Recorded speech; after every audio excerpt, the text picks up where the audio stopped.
New York সিটির নতুন অর্থবছরের জন্য $124.7 বিলিয়ন বিশাল বাজেট ঘোষণা করেছেন মেয়র জোহরান মামদানি। এই বাজেটে শিক্ষা, গণপরিবহন, আবাসন, জননিরাপত্তা ও সামাজিক সেবা খাতে বিশেষ গুরুত্ব দেওয়া হয়েছে।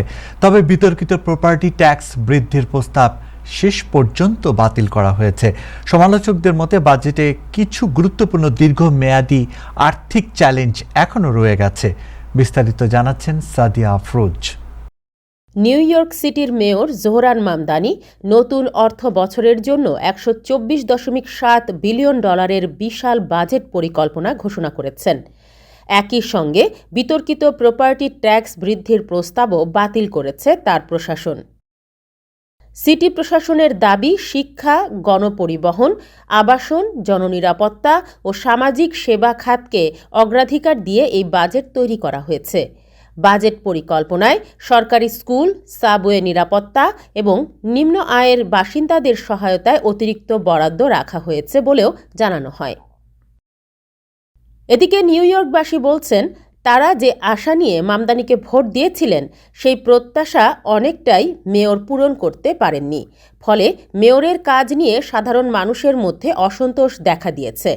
অনেকের মতে এই বাজেটে নগরবাসীর কল্যাণে আরও কিছু গুরুত্বপূর্ণ উদ্যোগ ও পরিকল্পনা নেয়ার সুযোগ ছিল, কিন্তু মেয়র তা কাজে লাগাতে ব্যর্থ হয়েছেন।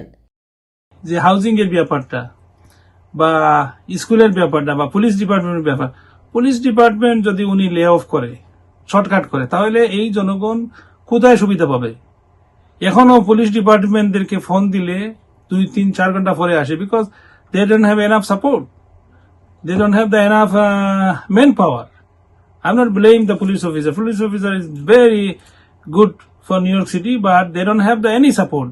No, he cut the salary, he cannot give the overtime. So how you run the city? This city is the multinational city in this world. So I don't know Mr. Mamdani what he doing, but what his plan, but whatever he promised with the New York City, this is completely false. পুলিশের যে শূন্য পদগুলা উনি বিলুপ্ত করছেন, নতুন কোন লোক higher করে নাই।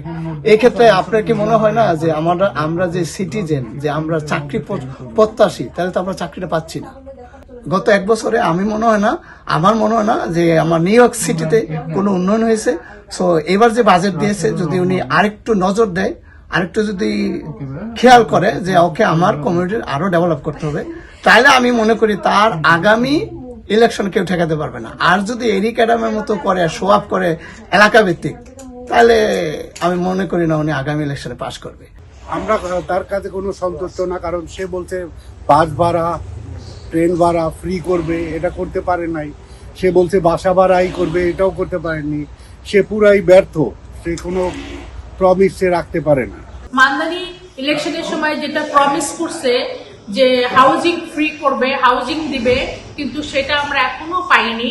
তাছাড়া অনেক কিছু প্রমিস করছে, সেটা এখনো আমরা দেখিনি। বাট বাড়ি ভাড়াটাও উনি ফ্রোজ করছে, বাট ওইভাবে আমরা কিছু ল্যান্ডলর্ডদের জন্য অসুবিধা হচ্ছে, ভাড়াটাদের জন্য সুবিধা হয়েছে, কিন্তু অনেক কিছু প্রমিস করছে, আমরা কোনো কিছুই তো পাচ্ছি না।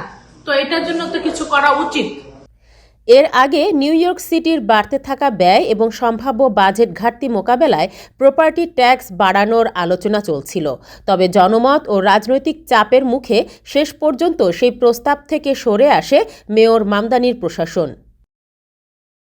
এদিকে মেয়র বলেন, কর বৃদ্ধি ছাড়াই ব্যয় পুনর্বিন্যাস, প্রশাসনিক সাশ্রয় এবং বিকল্প রাজস্ব ব্যবস্থার মাধ্যমে বাজেট ভারসাম্যে রাখার চেষ্টা করা হয়েছে। তবে সমালোচকদের একাংশ বলছেন, বাজেটের কিছু অংশ এখনও অস্থায়ী রাজস্ব ও ভবিষ্যৎ আয়ের উপর নির্ভরশীল।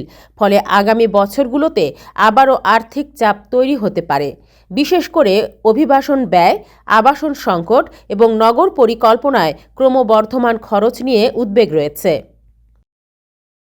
বিশ্লেষকদের মতে প্রপার্টি ট্যাক্স বৃদ্ধি না হওয়ায় বাড়ির মালিক ও ভাড়াটিয়ারা আপাতত স্বস্তি পেলেও দীর্ঘমেয়াদে শহরের আয় বাড়াতে প্রশাসনকে নতুন কৌশল নিতে হতে পারে।